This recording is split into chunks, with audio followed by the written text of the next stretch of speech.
Hello friends, welcome back to my channel. तो आज के इस वीडियो में हम लोग बहुत ही इंपॉर्टेंट टॉपिक डिस्कशन करने वाले हैं और वो टॉपिक है हमारा पीपीई यानी पर्सनल प्रोटेक्टिव इक्विपमेंट्स, जिसका कि हॉस्पिटल्स में तो यूज होता ही है और आपने कोविड के टाइम में इसका इस्तेमाल बहुत ज़्यादा देखा होगा। यानी इसका बहुत ज़्यादा ही यूज किया जाता था कोविड के टाइम में और नॉर्मली आज के टाइम में भी तो यूज करते ही हैं। ठीक है, प्रेजेंट टाइम में भी इसका यूज होता है। तो हम लोग एक एक करके सारे इक्विपमेंट्स के बारे में समझेंगे और कितना इम्पॉर्टेंट है इसको पहनना और किस तरीके से इसको उतारना है वो भी समझना है। यानी डोनिंग और डोफिंग भी बहुत ज़्यादा इम्पॉर्टेंट है पीपीई किट को समझने के लिए।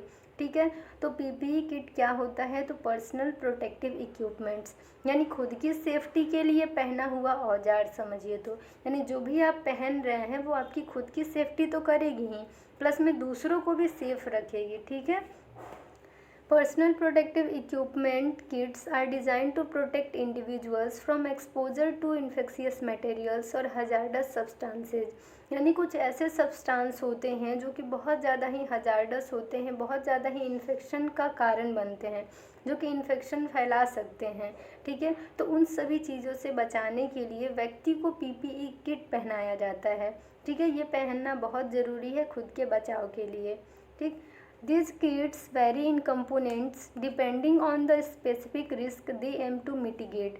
यानी कि ये डिपेंड करता है, इसके जो भी पीपीई के कंपोनेंट्स हैं वो किस पे डिपेंड करते हैं? तो वो डिपेंड करते हैं कि आपको किस तरीके के रिस्क से एक्सपोज होना है। यानी आपको हॉस्पिटल्स के वेस्ट को डिस्कार्ड करना है, यानी जो भी कचरे हॉस्पिटल में होते हैं उसको अलग करना है, या फिर कुछ आपको मरीज़ का ऑपरेशन करना है। तो किस तरह की कंडीशन से आपको हैंडल करना है, किस तरीके के कंडीशन से आपको एक्सपोज होना है, उस पर डिपेंड करता है कि पीपीई किट के कंपोनेंट्स क्या क्या होंगे। हेल्थ केयर सेटिंग में एक तरह का स्टैंडर्ड पीपीई किट का इस्तेमाल किया जाता है। उसमें आपके ग्लव्स होते हैं, फेस शील्ड होता है, गोगल्स वगैरह होते हैं, मास्क होते हैं, गाउन होते हैं, हुडी होता है, हेड कवर करने के लिए होता है हुड, फिर आपका जो है पैर कवर करने के लिए फुटवियर होते हैं। तो ये सारी चीज़ों के बारे में हम लोग एक एक करके समझेंगे, तो वीडियो में अंत तक जुड़े रहिएगा। सबसे पहले आता है ग्लव्स, जो कि डिस्पोजेबल होते हैं, जिसको एक बार इस्तेमाल करने के बाद इन्हें डिस्कार्ड कर दिया जाता है, यानी फेंक दिया जाता है।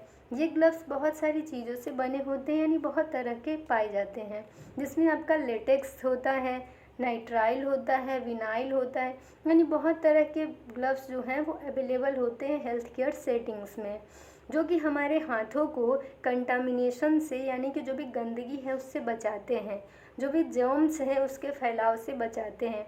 यानी आपने तो किसी कीटाणु को ले लिया, यानी आपके हाथ के कांटेक्ट में आ गया, लेकिन वो दूसरे के कांटेक्ट में ना जाए, तो इसके लिए भी बचाव करना है, आपको खुद भी बचाव करना है उस चीज़ से। तो अगर आप ग्लव्स पहनते हैं, दस्ताने पहनते हैं हाथ में, तो आपको डायरेक्ट उससे कांटेक्ट नहीं होगा। जैसे कि किसी मरीज़ की आप ड्रेसिंग कर रहे हैं या ऑपरेशन कर रहे हैं, या फिर किसी का हाथ कट गया, बहुत ज़्यादा ब्लड आ रहा, तो उससे क्या होता है कि अगर डायरेक्टली आप हाथ से टच किए तो ये नहीं जानते कि वो पेशेंट कैसा है। हो सकता है वो पेशेंट जो है पॉजिटिव हो, एचआईवी पॉजिटिव, हेपेटाइटिस पॉजिटिव। तो अगर आप उसके ब्लड से कांटेक्ट में आते हैं और आपके बॉडी में भी कहीं कट होता है और वो डायरेक्टली एक्सपोज होते हैं आप उससे, तो हो सकता है वो पॉजिटिव पेशेंट के कांटेक्ट में आने से आप भी पॉजिटिव हो जाए। तो आपको अपनी सुरक्षा के लिए, अपनी सेफ्टी के लिए ग्लव्स को पहनना बहुत ज़्यादा ही ज़रूरी होता है। ठीक है, तो ग्लव्स का आपने इम्पोर्टेंस समझ लिया कि कंटामिनेशन से, जर्म्स के कांटेक्ट से आपको बचाने के लिए आपको हाथ में दस्ताने पहनने होंगे, ग्लव्स पहनने होंगे। अब क्या होता है, गाउन्स एप्रॉन्स। ठीक है, एप्रॉन जो आपको इसमें दिख रहा होगा बीच में एक इमेज वाइट कलर का ऐसे पहने हुए हैं पूरा। ठीक है, तो ये एप्रॉन है।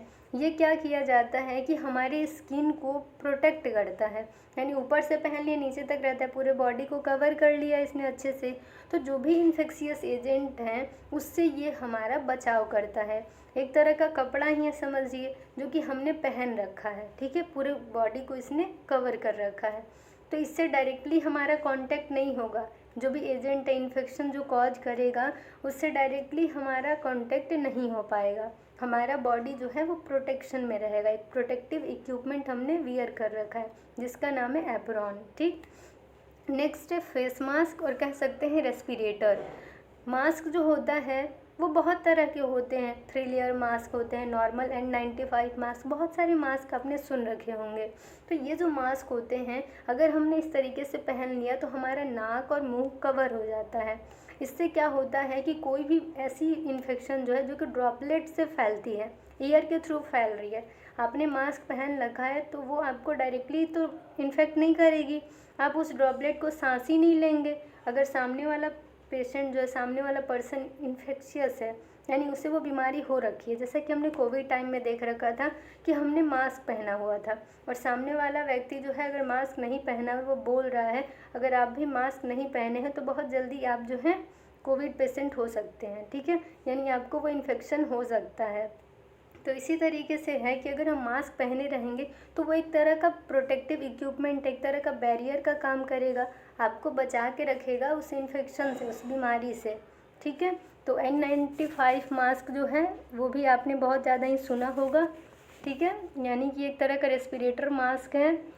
तो ये क्या करता है कि फ़िल्टर करता है, किसको फ़िल्टर करेगा, तो जो भी एयर बॉर्न पार्टिकल्स होते हैं उसे फ़िल्टर करता है, ठीक। तो इसके बारे में समझ लिए कि मास्क हमें जो है बहुत सारी बीमारियों से बचा सकता है, इन्फेक्शियस एजेंट से बचा सकता है जो कि एयर के थ्रू फैलते हैं, ड्रॉपलेट्स के थ्रू फैलते हैं, ठीक है। इसमें फ़िल्टर के लिए भी कुछ पार्ट लगे होते हैं जो कि क्या करते हैं कि एयर बॉर्न पार्टिकल्स को, उन पार्टिकल्स को फ़िल्टर कर देते हैं।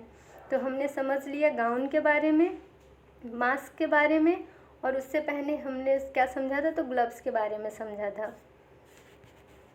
अब हमारा नेक्स्ट है आई प्रोटेक्शन। आई प्रोटेक्शन यानी कि हमें अपनी आँख को, फेस को भी तो बचाना होगा।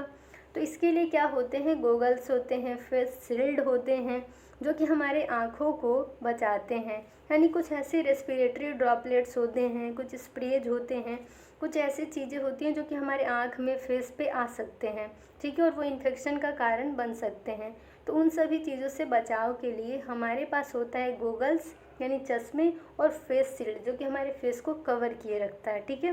वो ट्रांसपेरेंट होता है, यानी प्लास्टिक ऐसे ट्रांसपेरेंट होगा जो कि आपके फेस को कवर किए रहेगा। नेक्स्ट होता है हेड कवरिंग, यानी आपने कैप पहन रखा होता है, ठीक है, जो कि आपके हेयर्स को, सिर को प्रोटेक्ट करता है, ठीक है। कैप्स और hoods that cover the head and hair to prevent contamination, ठीक है, कंटामिनेशन से बचाव करने के लिए आप पहन रखे होते हैं कैप, यानी सिर को ढकने के लिए एक टोपी पहन रखे होते हैं, यानी कैप भी अलग होता है, नॉर्मल कैप से अलग होता है, ठीक है, और हुड्स होते हैं। अब हमारा नेक्स्ट है शू कवर, यानी पैर को कवर करने के लिए शू कवर होते हैं। डिस्पोजेबल शू कवरिंग,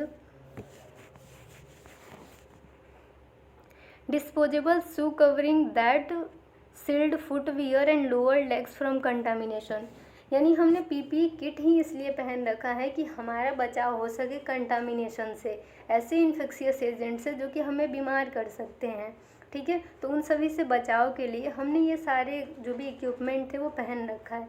वैसे शू कवर भी हमें अपने पैरों को बचाने के लिए पहनना है, ठीक है।